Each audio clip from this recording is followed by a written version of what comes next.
औज़ुबिल्लाहि मिनश्शैतानिर्रजीम बिस्मिल्लाहिर्रहमानिर्रहीम अस्सलातु वस्सलामु अलैका या सय्यदी या रसूलल्लाह व अला आलिका व सहबिका या सय्यदी या हबीबल्लाह। मेरे अज़ीज़ जान बहन भाइयों, शफ़ीक बहन भाइयों, अस्सलामु अलैकुम व रहमतुल्लाहि व बरकातुहू। मैं अहमद जहांगीर हनफ़ी और अपने देसी डंडा के साथ एक मरतबा फिर आपकी खिदमत में। ये नशिस्त जो है ये काफ़ी संजीदा पहलू लिए हुए है। मेरी ख्वाहिश थी कि मैं इसको बारी बारी मुख्तलिफ़ पहलुओं के साथ इस पर गुफ्तगू करूं, लेकिन चूँकि ये कोई आलमाना किस्म की गुफ्तगू करने की नशिस्त नहीं, ये तो सोए हुए किरदार को बेदार करने की एक मामूली सी कोशिश और जसारत है। मेरा यहाँ पर बैठना कोई आलमाना गुफ्तगू करना नहीं, या कोई अदब से मुतल्लिक या शायरी से मुतल्लिक या फ़लसफ़े से मुतल्लिक मेरा कोई मकसद नहीं। जो हमने बोलना था ज़िंदगी के पहले अदवार में हम बोल चुके। अब यहाँ इसका बोलना कुछ ज़रूरी, ज़्यादा ज़रूरी नहीं। जहाँ तक भी मेरी ये सूरत, मेरी ये आवाज़ और सौत का जो सिलसिला है, जहाँ तक भी पहुँचे, बस ये गुमान कर लीजिएगा कि आपका एक भाई और बुज़ुर्ग जिसके सीने में मोहब्बत का एक चिराग रोशन है, और ये चिराग इसकी गरम गरम लू आपके सीनों तक पहुँचाना चाहता है। कोई आलमाना गुफ्तगू करने का मुतमन्नी नहीं, किसी की इज्जत को उछालने का मकसद नहीं, किसी की नाकामियों पर खुश होना और कामयाबियों पर मातम करने का कोई मकसद नहीं। मकसद सिर्फ इतना है कि मुल्क अज़ीज़ को दरपेश जो मसाइल हैं उन्हें तरह तरह से जो चरके लगाए जा रहे हैं उनका जिक्र करना और उनको वाशगाफ अंदाज में वाज़े करना है, ताकि आप लोग जागें, आप लोग बेदार हो जाएं, जहाँ कहीं भी हैं, पाकिस्तान में हैं या पाकिस्तान से बाहर हैं। आखिर एक दिन तो आप आएंगे पाकिस्तान में। बहुत सारे मेरे दोस्त, मैंने भी अपनी ज़िंदगी बैरूनी ममालिक में गुजार दी। मेरा मुशाहिदा यही है कि बहुत सारे अफराद जो ज़िंदगी भर बैरून मुल्क अपने कारोबार के सिलसिले में रहते हैं, उनकी ख्वाहिश होती है कि उनकी मैयतें और लाशें कम अज़ कम पाकिस्तान की सरजमीन तक पहुंच जाएं। तो यह मोहब्बत की आखिरी हद है। तो आज एक दो उन्वानात थे जिनको मैंने यकजा कर दिया। मेरा पहले ख्याल यह था कि इस पर मैं बारी बारी बात करूं, लेकिन चूंकि अब 6 सितंबर की आमद है और उसके लिए भी दिल जो है जज्बात से भरा हुआ है, तो उस जज्बात का जो बर्तन है मैं अभी इस नशिस्त में नहीं उंडेलना चाहता। मैं बस 2-4 बातें करूंगा खरी खरी और फिर अपने मकसद की तरफ बढ़ूंगा। और बात का आगाज़ जो है वो मैं ऑफ कोर्स हज़रत अल्लामा इकबाल की तुलूए इस्लाम से करूंगा।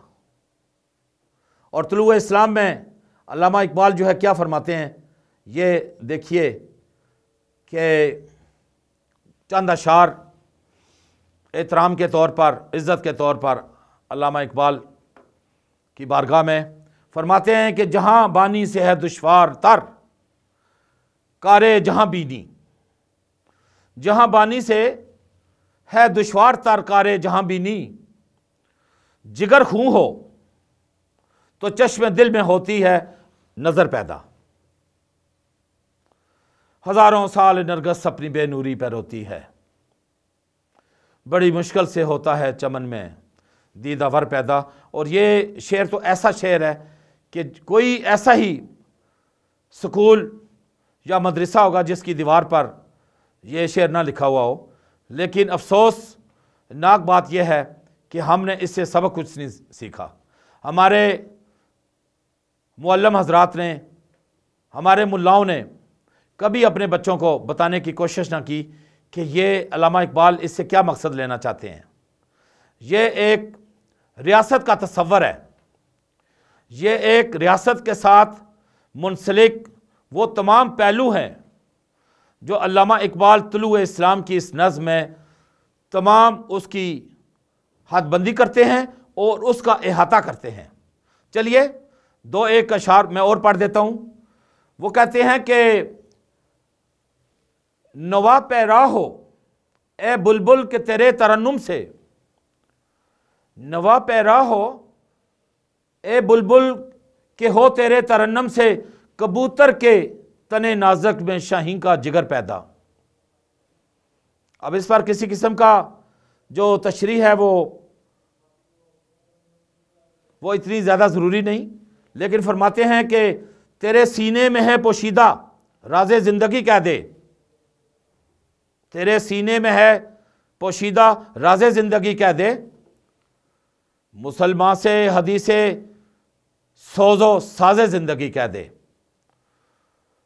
तो जो हमारी रियासत का ढांचा यह सिर्फ कलमा हक ला इलाहा इल्लल्लाह मोहम्मद रसूलुल्लाह पर तैयार हुआ, इसका आइन और इसकी जो हमारी पहली करारदाद ये दीन इस्लाम पर कायम हुई, लेकिन हमने बाद में आने वाले अदवार में हमने पूरी कोशिश की कि दीन को रियासत से अलहदा कर दिया जाए और दीन का जो तस्वर है रियासत से जुदा हो जाए, जिसकी पादाश में हमने फिर बड़ी मुसीबतें झेली। और मुसीबतें झेलने में कौन पेश थे? अवाम। हम 74-75 साल से 76 साल से ये तमाशा देखते चले आ रहे हैं। हमारी सियासी नाकामियाँ और हमारी रियासती नाकामियाँ, इनके पीछे किन लोगों का हाथ है? ये जो अपने आप को जो हर तरह से दीन से आज़ाद समझते हैं, सेक्युलर माइंडेड लोग, जिन्होंने हमारे मुल्क की रियासत के ढांचे को तार तार कर दिया और हमें बहुत बड़े नुकसान से दो चार कर दिया। और इसका जो तफसील है, अब नौबत यहाँ तक आई कि ये बड़ी चालाकियाँ और बड़ी मकारियाँ दिखाते हैं कि हम पाकिस्तान को न जाने किस मकाम पर ला खड़ा किया है। हकीकत में ये नाकामियाँ हैं जिसका सदेबाब इनसे मुमकिन नहीं। ये तरह तरह की कहानियाँ गढ़ते हैं, तरह तरह के मंसूबे बनाते हैं, लेकिन उसके पीछे मासवाए नाकामियों के कुछ नहीं। बहुत सारे मामलात अलमिया और बहुत सारे सानियाजात पाकिस्तान में रूनुमा होते हैं। आए दिन कत्ल गारत और गारतगरी, दहशत गर्दी, ये सब रियासती नाकामियाँ हैं और इसके पीछे ये नालायक पांडे हैं। इन नालायक पांडों ने हमें इस मकाम तक पहुंचा दिया। अगर मैं 1947 से बात शुरू करूं तो यह बहुत बड़ा पंडोरा बॉक्स खुल जाएगा। बहुत सारे मामलात सामने आएंगे, पाकिस्तान को तोड़ने वाले, पाकिस्तान का बेड़ा गर्क करने वाले, पाकिस्तान को लूटने वाले, पाकिस्तान की इज्जत और इसकी इस्तेकाम को दांव पे लगाने वाले, वो जिक्र होगा, कोई बात नहीं, उनका सबका जिक्र होगा। पंडोरा बॉक्स भी खुलेगा इंशाअल्लाह, कोई आदमी बच के नहीं जाएगा। ये मत भूलिएगा कि कोई वो आदमी, चाहे वो कोई तहसीलदार था, जैलदार था, थानेदार था, कोई सियासी गमाश्ता था, कोई सियासतदान था, कोई रियासत का आदमी था या पार्लियामेंट का आदमी था या मकनन्ना का या फिर जुडिशरी का या कोई सौदागर था, झूठा ताजर, सब इस दायरे में आएंगे, सबका जिक्र होगा और सबका जो किया दरा है चट्टा कट्टा खोला जाएगा। लेकिन अब इस वक्त मैं यही कहना मुझे मकसूद है कि ये मकार, ये रियासतगर अपनी शायरी से, अपनी जादूगरी से पाकिस्तान का कुछ नहीं कर सके, पाकिस्तान को कोई मकाम नहीं दिला सके, बैनुल अक़वामी सतह पर पाकिस्तान को कोई नाम नहीं दे सके। और ये नाकामियाँ इन्होंने हमारे सरों पर थोप दी और इसका अजाला, इसकी सज़ा और इसका जो एहतसाब है उसकी ज़द में ये आने वाले लोग हैं, सच्चे और सही एहतसाब। तो ज़रा देखते हैं कि रियासत के बारे में अल्लामा इकबाल और क्या फरमाते हैं। वो अशार यहाँ पढ़ना बड़ा ज़रूरी है। ज़रा मैं देख लूँ कि अल्लामा इकबाल इसमें किस तरीके से ज़िक्र करते हैं। फरमाते हैं कि अगर एक कामयाब रियासत हो, अगर यहाँ के हुक्मरान बड़े ही दयानतदार हों, कौम का दर्द रखते हों और इस्लाम से पूरे पूरे दीन से वाकिफ़ हों, रसूलुल्लाह से मोहब्बत करने वाले हों, अवाम के लिए हमदर्दी रखते हों, रियासत के अंदर फिर क्या सूरत हाल होती है। फरमाते हैं कि भाई आसमां होगा सहर के नूर से, आसमां होगा सहर के नूर से आईने पोश, सहर आसमां होगा सहर के नूर से आईने पोश, और जुल्मत रात की सीमा पा हो जाएगी। अगर ये सारा काम हो गया तो फिर ये कुछ होना है। इस कदर होगी तरन्नम आफरी बादे बहार, इस कदर होगी तरन्नम आफरी बादे बहार,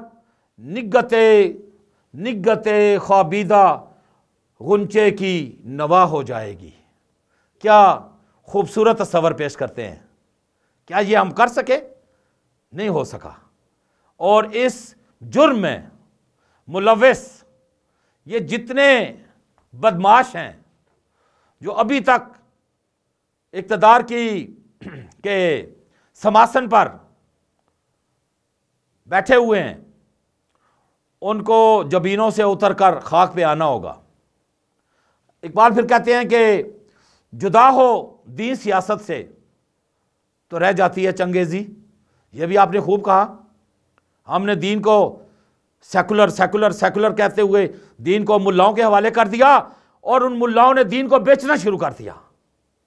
ये मशाइख और मुल्ला, इन्होंने दीन के सौदागरी शुरू कर दी, अपने रुपए पैसे के लिए दीन को बेचना शुरू कर दिया।